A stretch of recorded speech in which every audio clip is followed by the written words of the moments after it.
umaga po sa bawat isa. Amen. Pakan po natin ang buhay na Diyos. Nakangiti tayo lahat ngayon. Ngayon po, mamaya nakangiti na kayo niyan. Purihin ang Diyos. Tayo po'y makikinig. Ay, nakikinig naman kami, Sister Marie. Tama po, makikinig po tayo. Pinakinggan mo lang. Ano yung sinabi ng Diyos pagkatapos mong marinig? Pinakinggan mo, pero ano yung sinabi ng Diyos pagkatapos mong marinig? Nakalimutan mo agad. Amen? Makipagbukas po kayo sa akin sa aklat ng Mateo. Mateo 9:1, pababa. Ito ay patungkol sa isang paralitiko. Ito po'y matagal na sa mga Bible reader, dinadaan-daanan na ito, pero napakaganda ng mensahe ng Diyos dito sa paralitiko na ito.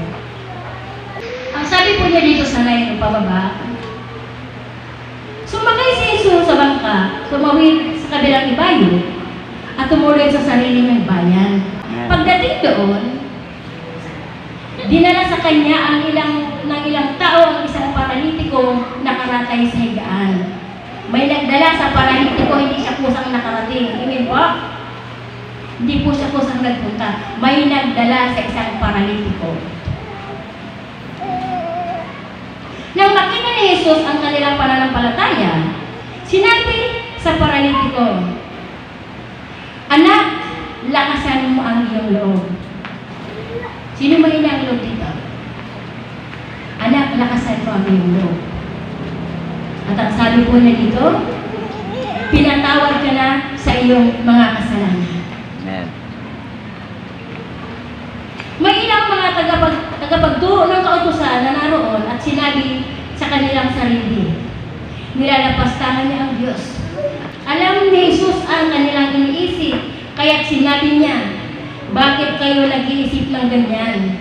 Ano ba ang mabuti? Mas mabuti ang sabihin pinatawad ka na sa iyong mga kasalanan o ang sabihin tumayo ka at lumakad? Palpakan nga natin si Lord. Ngunit upang malaman ninyo na ang anak ng tao ay may kapangyarihang magpatawad ng mga kasalanan dito sa lupa, sinabi niya sa paralitiko, tumayo ka, buhatin mo ang iyong higaan at tumawid ka na. Tumayo ang paralitiko, ang lalaki at tumawid. Nang makita ito ng mga tao, sila'y natakot at nagpuri sa Diyos na ang nagbigay ng ganitong nagpuri sa Diyos na nagbigay ng ganitong kapangyarihan sa mga tao. Palakpakan po natin ang salita ng Diyos. Sino po dito yung hindi paralitiko? Habang nakakatayo ka, nakakalakad ka, noong panahon na hindi ka pa lumalapit sa Diyos, kusa ka bang nagpunta sa church? Di ba hindi? Ini-invite ka na nga, ayaw mo pa eh. Ang pala, church. Tama ko ba? Sino rito yung kusang nagpunta sa church na walang nagdala, walang nag-imbita? Kasi ako bago pa nakarating sa church, may nagdala po sa akin. Hindi ako kusang nagpunta sa church na walang nagkaya sa akin. Noong panahon na yun, parang guys ako. Lahat tayo paralitiko ng mga panahon na yun. Nang tayo'y nakalakad, nung tayo dumating sa harapan ng Diyos, nung may magdala sa atin, tsaka lang sinabi ni Jesus. Anong sinabi ng Diyos? Dito sa mga unang talata ng Biblia, ang sabi niya dito, napakabuti ng Panginoon. Di ba ang sabi niya? Nang makita ni Jesus ang kanilang pananampalataya, makita ng paralitiko, sinabi niya, anak, lakasan mo ang iyong loob. Kanino kayo humuhugot ng lakas ng loob pag kayo punong-puno ng bigat ngayon? Sa kapatid, sa asawa? Kung asawa mo yung sakit mo, kung kapatid mo yung sakit ng ulo mo, kung anak mo yung sakit ng ulo mo, kung yung kapitbahay mo ba, o sino ba? Nakakahugot ka bang lakas? Ang sabi ng Diyos, anak, lakasan mo ang iyong loob. Amen? Kaya kung mahina yung loob mo, paano? Amen? Magkakaroon ka lang ng lakas ng loob na tumayo, buhatin ang iyong higaan, dalhin ang iyong sarili, at lamang ang maraming nakakita dahil sinabi ng Diyos, Amen po. Yung mga testimony kanina, narinig nyo, alam mo yung mga bigat. Kanino sila lumalapit habang sila nagdaan ng bigat? May mga pasan sila. Na-paralyze na sila ng kanilang mga dalayan sa buhay. Katulad sa buhay ko ngayon, nananalas sa akin ang kalamidad. Pero nakatayo ko rito. Bakit? Sabi ng Diyos, anak, lakasan mo ang loob. Kung walang Diyos na nagsabi sa akin, malamang, wala na. Pay-pay na ako, hindi na tayo nagkikita, hindi na hindi na kalagaling dito. Kasi pwede na backslide na rin ako. Pero sabi ng Diyos, may nagdala sa akin, nakita ni Jesus, tinukumat nila ako, na nagdala sa akin. Dahil nakita nila may pananampalataya. Ano sabi niya? Sa buhay mo, sa buhay ninyo lahat, sa buhay natin lahat. Ang paralitikong iyon, nakita ni Jesus na may nagdala. Hindi niya kaya natin na mag-isa. May nagdala sa kayo. May nagdala sa iyo riyan kung bakit ka nariyan. Kaya salamat sa buhay nila. Kaya kung hindi sa nagdala sa kanil sa inyo dyan, wala ka rito ngayon. Amen po? Ganun po kabuti ang Diyos. Tama na. Wala naman ako nararamdaman. Nakakalakad naman ako. Tama po yun. Dahil wala naman literal na paralitiko dito sa church. Pero sa spiritual, na pagka-paralyze, marami pa. Amen po. Masakit na po. Paralyze ka, may spiritual na buhay mo na paralyze ka. Bakit? Hindi malakas ang mundo. Ito ka natin siya. Parang matamlay. Kumapala sa pagkikinig sa Diyos. Atas ng buhay sa Diyos. Minsan, bakit tayo napaparalyze? Bakit tayo nanghihina? Bakit tayo lumalayo? Bakit tayo nagkakasal? Bakit tayo nagkakasal? Masyado tayo pride. Kinakain yung ating pananampalataya ng ating mga pride. Hindi ko natin nilagay itong sa lupa. Samantalang nakaapat tayo sa lupa. Kuntay natin ang lupa sa taas. Samantalang lupa lang. Kahit anong pagmamataas mo, tatandaan mo kapatid, nasa lupa ka dahil lupa ka talaga. Amen po. Talagang lupa ka. Kaya wala kang pagmalaki lang. Nasa taas yung tingin mo sa sarili kasi lupa ka talaga. Tagalupa ka talagang lupa ka talaga.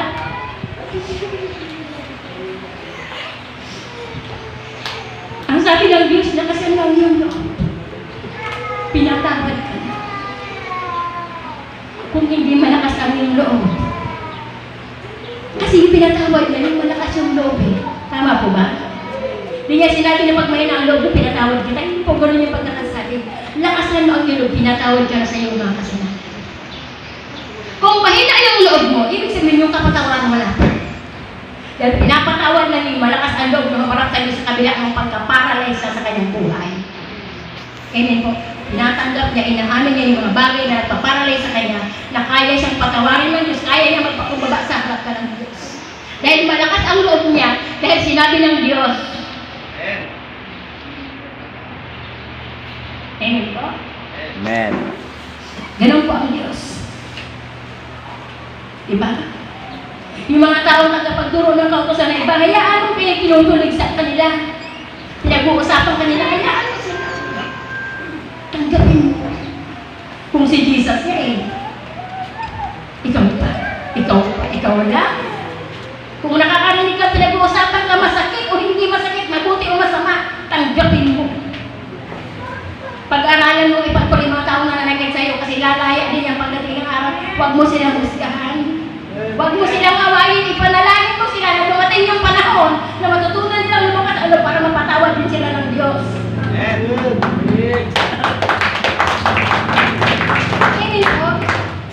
Amen. Bawal magtanim ng galit sa kapwa. Kasi yun ang unang nagdadala sa'yo sa pagkaparito. Pinararay sa spiritual ng pananampalataya dahil hindi ka marunong tumanggap ng pagkakamali, kapatawaran, mahina yung loob mong umamin, nahihiya ka, ma-ego ka, ma-pride ka, lahat ng kiki na pagpaparalay sa'yo, tatandaan natin yan. Sa Diyos, Pag dinala ka sa Diyos, ibig sabihin sumusuko ka sa Diyos. Kung bakit ka narito, sumusuko ka sa Diyos, inaamin mo na wala kang magagawa sa pagkaparalitiko mo kung hindi lang ang Diyos ay may magagawa sa buhay mo. Amen po. Wala naman paralitiko dito sa atin. Inuulit ko po. Minsan mga bata pa, punong-puno na ng karamdaman. Mapalad ka kung nasa edad ka na ng 60, malusog ka pa rin. Palapakan po natin si Lord.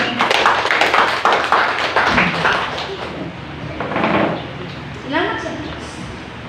Yan siguro sa grasya ng Diyos, 60 na ako eh, di ba? 61 na ako. Pero sa Diyos ang kapurihan. Kalakas kaya ako ng bubong, hindi ako Amen. nakakaroon ng marayuma. Salamat sa Diyos. Ang digit 120, over 70. Ipinagmamalaki ko yun sa pamilya ko na mayroong Diyos na nag-iingat sa kalusugan ko. Kung sana kasama ko kayo, yung nadarama ko, nadaramay mo rin, pero ayaw nyo, may Diyos naman. Sabi nga ng pastor, kung hindi kaya sa matuto kang mag-isa. Kasi pag lisan mo sa daigdig, mag-isa ka rin lang naman. Di ba? Amen. Hindi naman sasama. Ngayon sasama ko sa mga, subok mo sa mukha-ahong niya. Gusto mo mas, sasama ko dyan. Ahong niya, magtatabunan ng lupa. Magpapakamatay ka rin na tinabunan ka. Purihin ng Panginoon, ikaw din naman. Diba?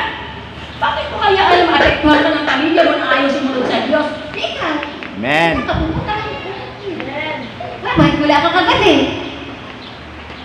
Ay, nasa gawain mo ng Panginoon. Bakit aalis na kayo? Ay, bawal kayo magwalis.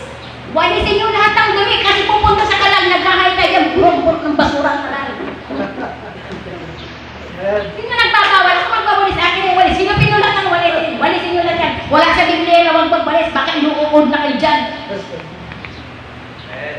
Kasi dihan niya naman ang pali atin, ang natin lang sa akin. Ano siya sinasabi? Iba? Huwag ipagbawal mo sumamba sa ibang Diyos. Diyos ko matutuwa ka ako eh, pero hindi yun na sinabi. Amen? Kung sana sumunod sila sa Diyos, marunong na rin sila sa salita ng Diyos. Katulad ng sinasabi dito ng Panginoon, di ba? Yung mga nagbabarunong sa Biblia, inuusig nila si Jesus, ano ang sabi rito? Alam ni Jesus ang kanilang iniisip. Kaya sabi nila, napasangan doon nila ang Diyos. Alam ni Jesus ang kanilang iniisip. Kaya sinabi niya, bakit kayo nag-iisip ng ganyan? Amen? Nag-iisip ng ganyan. Ano ba ang mas mabuti? Ang sabihin, pinatawad niya sa iyong kasalanan o ang sabihin, tumayo at lumakad? Ang ating buhay ay nasa kapangyarihan ng Diyos. Tamang humihinga tayo, tamang mayroon tayong lakas, tamang mayroon tayong plano, mayroon tayong pangarap, mayroon tayong gusto, pero ang lahat ng Diyos ang nagpapatupad. Amen. Gusto pa mabuhay ng matagal, kung out mo na, exit ka na pala. Nahihilo ako, wala, nahihili ka na. Gusto mo pa yun, pero wala kang magawa kasi hindi naman mayari ang buhay mo. Amen? Gusto mo yumaman. Gusto mo lang. Gusto ba ng Diyos na yumaman ka? Yumaman ka muna sa pananampalataya bago ka yumaman material.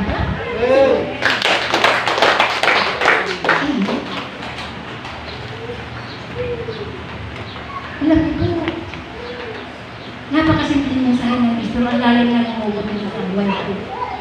Mapalad talaga ang tao ng mahal sa Diyos kahit kailan hindi sa kanya i-paralyze. Amen. Kung ikaw ay malakas sa Diyos, hindi ka kaya i-paralyze ng mga problema at pagsubok, mga kailangan, kalusugan, lahat ng KKK sa buhay mo, hindi ka kaya i-paralyze ng mga bagay na yan kasi alam mo kung bakit. Si Jesus ang nagsasabi, tumayo ka, lumakad ka, buhati mo ang uwi ka. Amen? Sabi ni Jesus eh, sino ba harap, sino ba kayong gumangga sa Diyos? Sa pangalan ko ay magpapalayas kayo mga demonyo. Sabi ni Jesus, di ba? Sinabi ng Diyos, di sinabi niya, di sige gawin mo. Sinabi niya.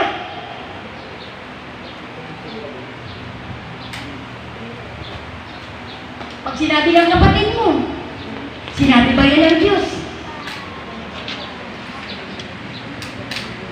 Sinabi ng asawa mo, sinabi ba yan ng Diyos? Ay wala po sa Biblia yan eh. Kaya hindi po ako susundan kasi kung sinabi ng Diyos, nabasa ko na po yan sa Bible. Kasi sa baliktaran ng mundo, wala naman ako nabasa mga bagay na ipinagbabawal ng Diyos na makabubuti sa iyo. Eh, bakit daw wala nag-iisip yung mga pagkapagturo ng kausan? Nang ganun? Wala daw ba siyang kapangyarihan na magpatawad ng kasalanan dito sa lupa? Eh, Diyos nga po siya eh. Amen. Hindi ka lang niya kayang patawarin, kaya ka niyang palakarin. Amen. Siya nagbibigay ng lakas ng loob. Bakit maraming pangako sa Biblia? Ano yung pangako sa Biblia?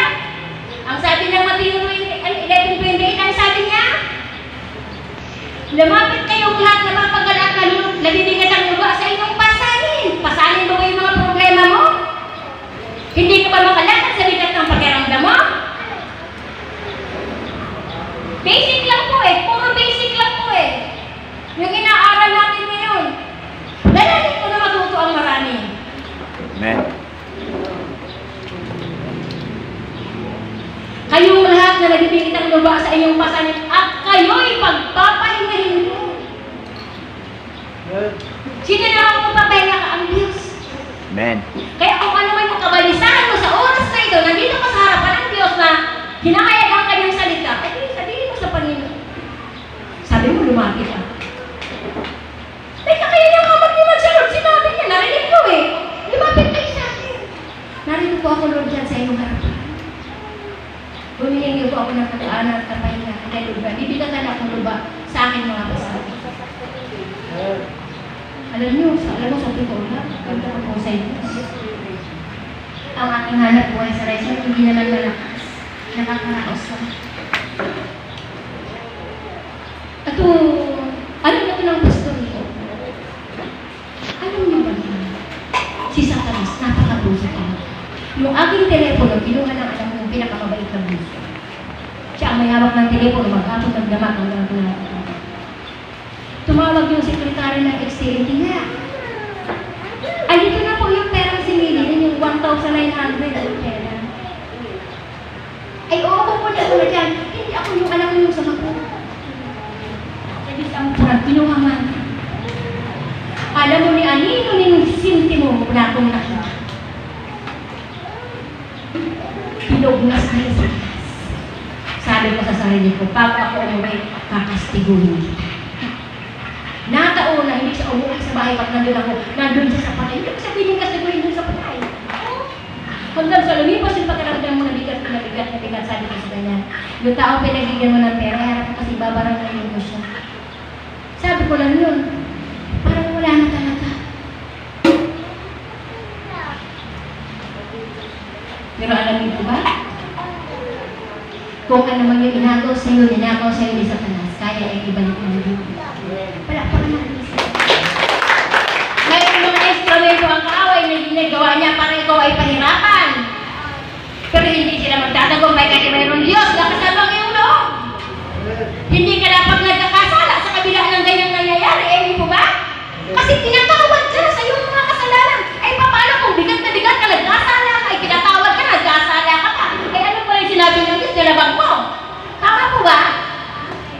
Amen. Pero ikaw pa po ba? Ganun po ang Diyos. Pinatawad ka na. Dahil nagalit ka, nagkasala ka, pinatawad ka na eh. Dapat pala kasi loob mong kontrolin. Kailangan mo wala itong emosyon na ito kasi galit ito, lagi ako sa kaparamakan ito. Dapat. Ulihin lang po ang tama ang puso nasa baba, pero isip nasa taas, di ba? Titimbangin mo yun, damdamin mo yung kaisipan mo. Kailangan sila magtagpo.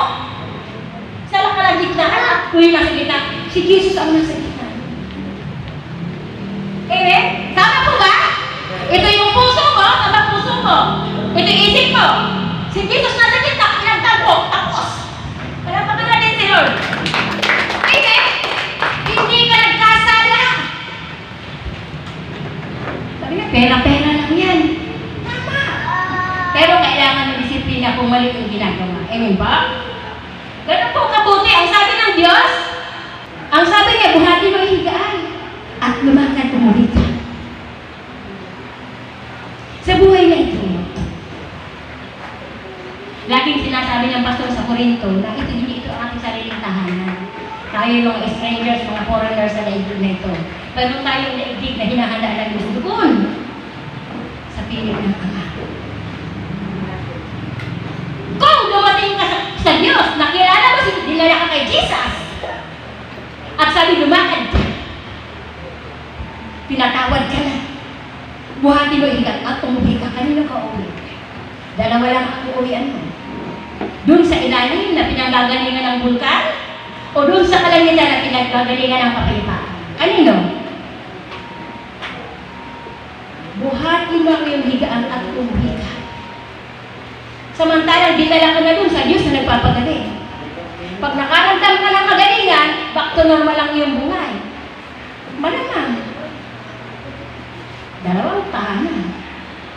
Makikita yung bulkan, malapit na naman daw bumuha. May testify yung bulkan, bubuka na naman yung bulkan ng Batangas. Malala. Sobrang init na sa ilalim. Nalamin ko na sama-sama tayo makapagpatuloy sa Diyos. Amen ba? Sabi niya, lumakad ka. Lakasan mo lang yung loob mo para magtagumpay ka. Kung mahina yung loob mo, ayaw ko naman, Diyos. Ang sasakit ng prinsipyo pastoral yung sa kanina Sister Maria. Ayaw, lagi na lang ako yung tinutumbok, ang sakit-sakit, parang alam na alam yung problema ko. Oy, kapatid, hindi namin sinasaliksik ang buhay mo. Tandaan mo yan. At wala kaming inaalam ang buhay mo na. Wala pong ganun. Ang Diyos ang nakakaalam sa buhay niya. Sabi niyo, nakikyataan ng tatay ko, hindi sa akin, puro na lang sa amin. Parang ismali yung kamataran, grabe. Ang Sister Maria, parang walang sakit, walang damdamin. Hindi ka na. Sabi ng Diyos, sabihin mo. Oh, sabihin mo. Pag hindi ko pinagsabihan, pananagutan mo yung kamatay. Ay, sorry, kung sarili mo, hindi mo mapanagutan sa Diyos, kayo pa. Amen? Tama po ba? Ay, mahirap ang laban ng buwan. Mahirap ang laban. Hindi simple ang isang Kristiyano, hindi simple. Marami kang iiwanan.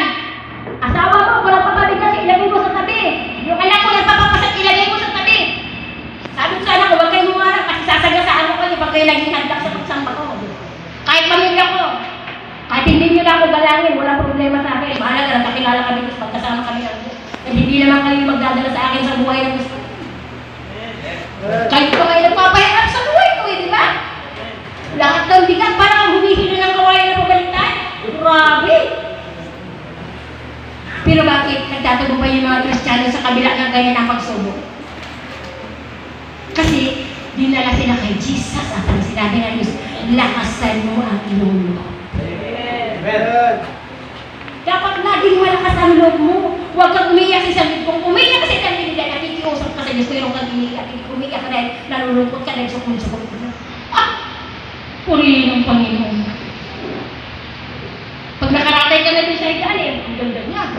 Panalangin kang siyam na gabi, kala mo makakaligtas ka doon. Hindi na. Gastos pa yun eh.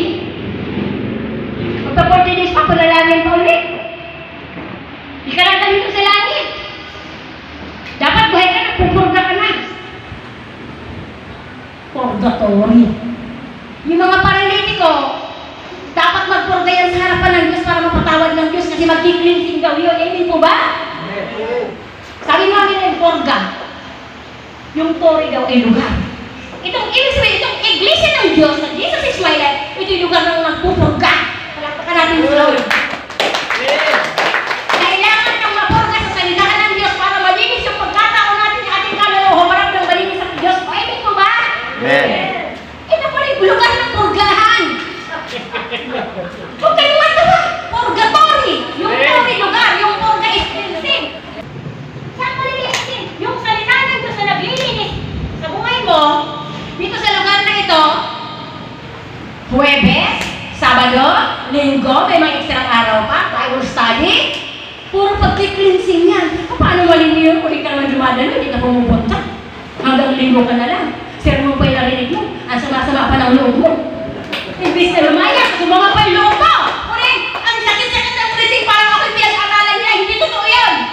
Dahil wala nakakakilala sino na sa inyo kundi ang Diyos at ikaw mismo sa sarili mo. Amen? Hindi ka pwede magtawag sa likod ng pulpito kasi dati yung araw ilalabas ka din ng Diyos. Doon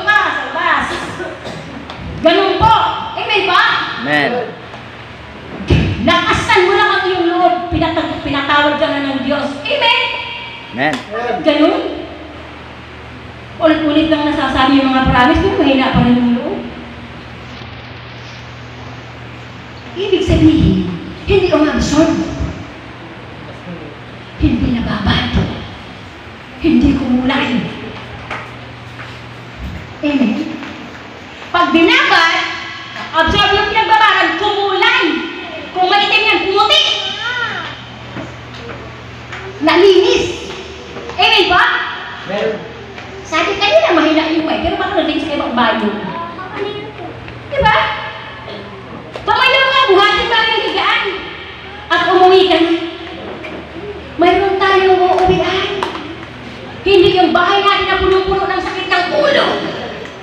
Hindi ba natin na punong-puno ng problema? Yung mga anak natin na punong-puno ng pagpapasaway.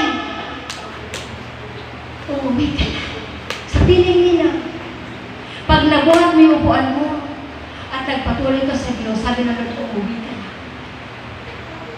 Wala siyang sinabi kung saan ka uwi. Pero sabi ng Korinto, hindi ito yung tahan. Palakpakan natin siya. Naglalanda siya ng mga silid na uwian mo. Kung hindi ba hinailaw mo, saan ka uwi? Hinailaw mo eh. Ginagawa si Kano. Eh, dati ko matapag ng loob ko eh. Marami na nga nananakit sa akin, hiningiti ko rin pagdating sa ako na lang sa umiyak ako sa loob. Kala nyo nakangiti ko, pero deep inside, masakit yun. Pagdating ako naman sa Panginoon, huwag niyong hayaan na inapi ako ipagtanggol ko kasi sabi niyo, ayaw mong manilang ko.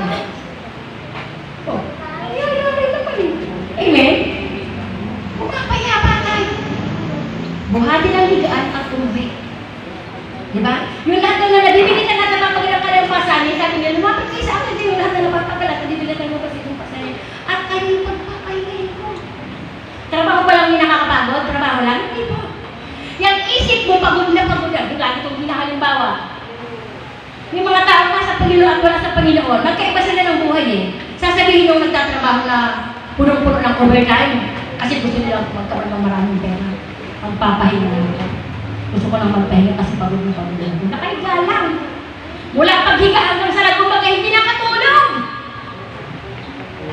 Yung katabang lupa kanya, nagpahinga nakahiga. Pero yung kanyang isip, nagtatrabaho habang siya nakahiga, nagpahinga kaya siya. Yung katabang lupa mo, nagpapahinga, pero isip mo, nagtatrabaho. Di ba pagod? Amen. Pagod! Nakaka-stress yun, di ba? Hindi ka makatulog, nalumata ka na, parang kang nag-addict. Kasi hindi ka nakatulog, ang may iniisip mo. Pagod lang, mga problema.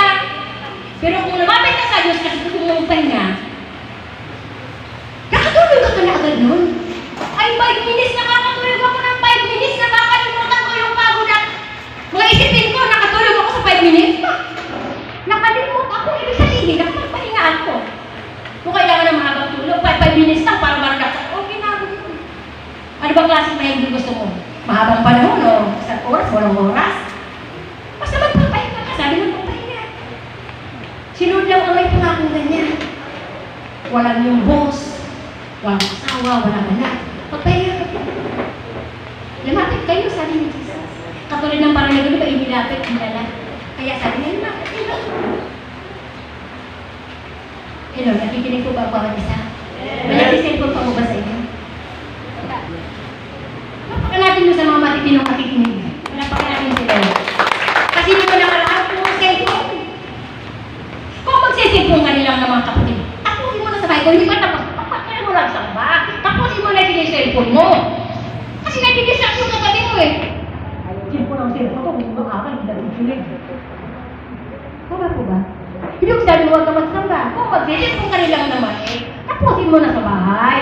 Hanggat hindi pa tapos, huwag ka munang sumamba. Upusin mo na. Kasi, sayang naman. Napagod ka lang, nag-effort ka lang. Hindi mo na rin sinabi ni Jesus, lakasan mo ang loob mo. Eh, nabasa mo sa cellphone ay mga nakakalungkot na bagay. Hindi nakaka-encourage, nakadi-discourage sa yung mga panampalatayang ganyan. O, di ba? So, nakatulong po ba? Wala. Pwede po ba? Kung tayo magpapahinga sa tulong ng Diyos, magpapahinga tayo ng Diyos. Pero kung sa sarili mo lang, huwag ka nang umasa. Bigo.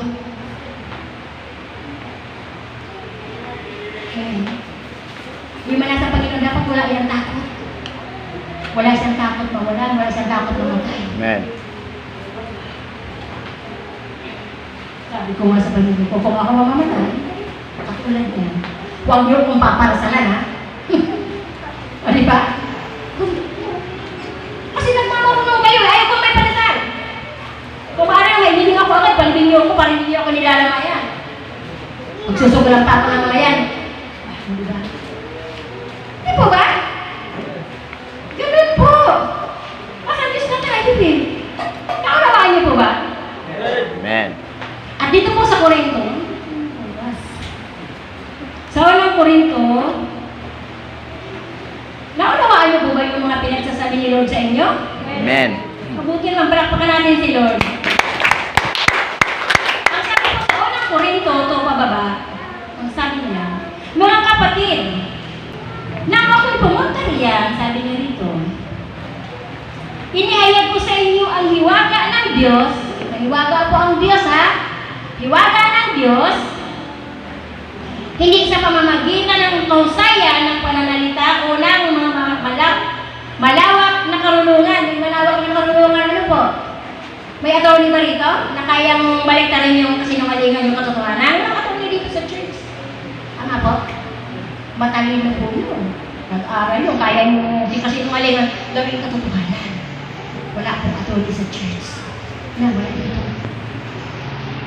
Hindi daw sa katalinuhan ng tao, kundi ito, pagpatuloy po natin, ang sabi niya, sapagkat nung ako'y nariyan, ipinasya kong wala akong ibang ipaalam sa inyo, maliban kay Jesucristo.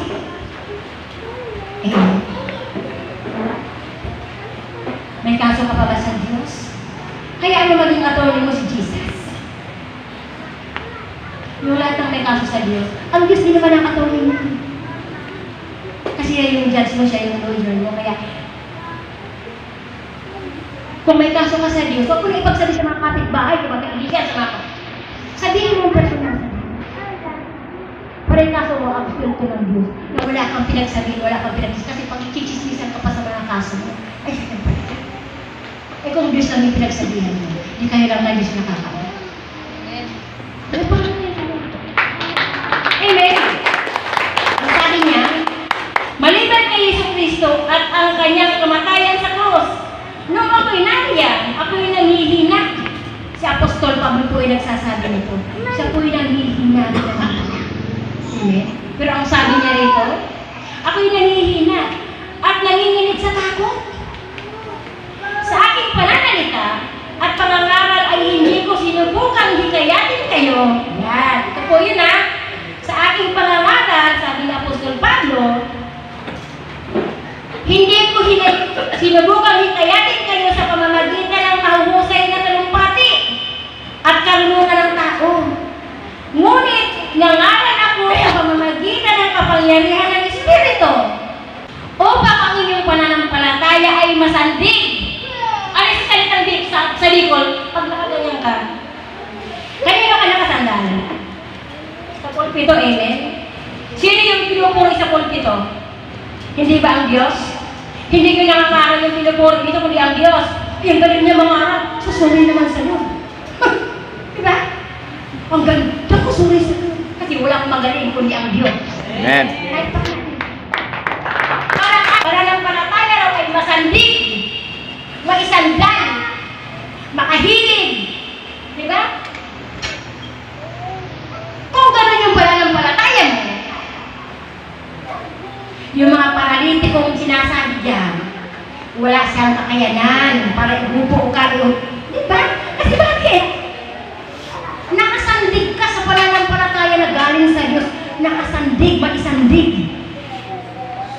Amen? Amen. Huwag ka nang sumandal kung kani-kanino. Sumandal ka lang sa Diyos. Amen. Magtatagumpay ka, lakasan mo loob mo. Amen. Amen? Amen. Oh, pag nasa Diyos ka, walang pinanghihinaan ng loob. At ang sabi niya rito, upang may sandig. Sabi niya, upang ang iyong pananampalataya ay may sandig sa kapangyarihan ng Diyos at hindi na sa karunungan ng tao. O, amen? Walang mahusay kung hindi ang Diyos. Walang nangangako kung hindi ang Diyos. Ang tao kayang sirain yung pinangako niya, pero ang Diyos, pinangako ang Kanya. Ang tanong, sinunod mo ba yung pangako? Amen. At ang sabi ng Mateo 28 verse 20, ang sabi po niya rito, dagdag ko po yan, ganun po kabuti ang Diyos. Kung ikaw ay nakasandig sa Diyos, iiwanan ka ba ng Diyos na kasandal ka sa Kanya? Di ba? Di ba? Ay nakasandal ka sa Kanya eh. Iiwanan. Bakit? Nakahilig ka sa Kanya. Ikaw may anak mo nakahilig sa'yo kung inaantok, iiwanan mo para tuloy mo mandusa niya. Hindi mo yung gagawin. Lalo pa yung Diyos. Pag nakasandig ka sa Diyos, hindi ka iiwanan ng Diyos. Amen. Kung gumising ka, tatayo tayo, uuwi na tayo sa ating tahanan. Amen? Amen. Hindi ka iiwanan. Ang sabi sa Matthew 28:20, ang sabi po niya rito, dagdag po yung sabi ng Panginoon, para malaman niyo ang Diyos. Kung mga ko ay totoo, ang sabi niya rito, simulan ko po sa 19, basic 1 po ito. Dahil hindi kayo sumasama sa Bible study, hindi po alam ito. Tamang nababasa niya, lagi naman iba-iba po ang revelation. Ang sabi niya rito sa 19, kaya tumayo kayo, gawin yung alagad ko ang lahat ng tao sa mga bansa. Gawin alagad. Pero yung ating mga anak, hirap-hirap natin gawin. Ano? Amen? Ang sabi niya, kaya tumayo kayo, gawin yung alagad ko ang lahat ng tao sa mga bansa. Bautismo niyo sila sa pangalan ng Ama ng Anak ng Banal na Espiritu. Bautismo, hindi naman kayo dinabog sa tubig, pero bautismo kayo sa pamamagitan ng pagtanggap sa Diyos. Amen. At pag-amin ng ating mga pagkakasama. Once na sinulin mo na buhay mo sa Lord, at tinanggap mo si Jesus, nabautismohan ka na ng kanyang banal na Espiritu at hindi ka inilubog sa tubig na literal. Amen po ba? At ang sabi niya dito sa 20, turuan ninyo sila. Nakikinig po ba ang bawat isa? Huwag kayo ng lingon ng lingon. Yung asawa nila, naging asin. Dahil lingon ang lingon. Andito ang Diyos wala doon. Sorry sa Lord. Amen? Lingon kayo ng lingon. Ay hindi kayo makapag-move on sa Panginoon kasi lingon kayo ng lingon. Marami kayo tinitingnan sa likuran. Sa harap ang lingon sa Diyos. Amen? Amen. Hindi ko kayo pinapagalitan. Pero si asawa nila, nag-posting asin. Bakit? Walang lilingon. Ang dula sa kalagitnaan ng parang lumingon. Ano nangyari sa kanya? Naiwan siya ng kanyang pamilya. Nagpatuloy sila na yung asawa niya naging asin. Hindi naman ilalagay sa ulam. Kahagigin na. Amen? Amen po ba? Amen. Okay naman, limon kasi kayo ng limon eh. Ito, sabi niya, turuan niyo silang sumunod. May itinuturo ang Diyos. Amen. Narinig mo yung sinabi. Pero hindi mo minanmanan kung ano yung kahulugan. Kaya hindi ka nakasunod kahit itinuturo. Tama po ba? Tama po. Turuan niyo silang sumunod. Hindi ka nakasunod. Bakit narinig mo? Hindi mo minanmanan yung sinabi. Ano ba yung susunod kong itinuturo? Eh, hindi ko pinakinggan eh. Dahil hindi ko ka nang lingon eh. Turuan niyo silang sumunod sa lahat ng inuutos ko sa inyo. Lahat ng maturuan at matutong susunod. Ang sabi ng Diyos, tandaan niyo ako'y laging kasama ninyo. Amen.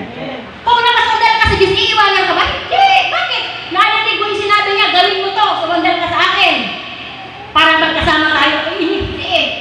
So, kung saan ka sumandal? Eh, di ba? Ano ba ba? Amen. Ako'y laging kasama ninyo hanggang sa katapusan ng panahon. Walang nakapagsasalpong kahit na kailan yung panahon mo. Pwede ako ngayon, mamaya, sa makalawa, hindi ko alam. Pero ang gusto ko, sumandig ako sa Diyos kasi sabi niya, turuan. Kaya tinuturo sa akin ng tinuro ng pastor, gusto kong sundin. At gusto kong maging malakas ang aking loob. Amen. Para yung mga paghihina, yung pagka-paralyze, hindi ko na maranasan. Amen? Amen. O, di ba wala na akong oras? Purihin ng Panginoon. Ang kids dapat kasi maghapon yung linggo eh. Yung mga kanahatin pala yung lola ko na bitin tuloy. Hindi kami narinig yung sasabihin ni Lord. Amen? Gutom na kayo no? Minsan sinisiminar kayo nag-church, bago kayo mag-church, siguro na yung kumain kayo ng kanin. Para pagdating sa church, hindi nararamdaman na kayo siguro, nararamdaman nyo yung mensahe ng Diyos. Amen. Yan po ako nung araw na ako, nagmamadali kong sumain sa umaga kasi kakain ako ng gusto para pagdating ko sa church, ang nararamdaman ko lang, yung espiritu na naghihiling yung pagpulong ng aking sikmura. Amen. Tumutulong ako, takot-takot na matapos. Ay, pa pumapaya. Oh, ibig sa espiritu na Diyos dumarating, kinukontrol, dumarating yung dyan sa gutom. May mga katiro naman tayo, hindi po ba? Hindi ko kayo pinapakialaman sa inyong pagkain Diyos sa araw na hindi ko kailangan busog kayo para hindi kayo nakakaisip Amen. kung nasa church kayo. Amen po ba? Amen. Kaya hindi nag-almusal ka, kasalanan na yun. Nagkasalanan na Diyos ko nabutuhan. Kaya hindi ka nagkasalanan. Papayag ba kayo maging paralito pa kayo? Mapaging paralitiko pa kayo? Huwag kayong pumayag na mag-paralyze kayo dahil sa mga inyong alalahan niyo sa buhay. Alam mo, dalawa na lang kami sa buhay ko. Dalawa na lang kami. Ako na lang kasi si Kuya Michael. Na-paralyze na yung iba. Amen. Dalawa na lang kami mag-try at nasa church. Kailangan may maging malakas ang aming loob. Kasi kung maging malakas ang loob, hindi ko ready kami. Walang pag-iiwalay sa church. Kaya pag natin naman. Isa lang ang mensahe dito na tulad sa aking puso. Sa maraming sinabi ng Panginoon. Kung gusto mo makalaya sa pagkaparalitiko sa buhay, kailangan mong lakas ng Diyos. Amen. Napakasimple. Kanina ba hugot ang lakas ng Diyos? Buhatin mo lahat ng problema mo patungo sa Diyos. At yung mga pagka-paralyze na yan, wala niyang kapangyarihan sa mundo. Bakit? Ang sabi nga, isasandin ka ng Diyos sa kanyang kapangyarihan. Amen. Kaya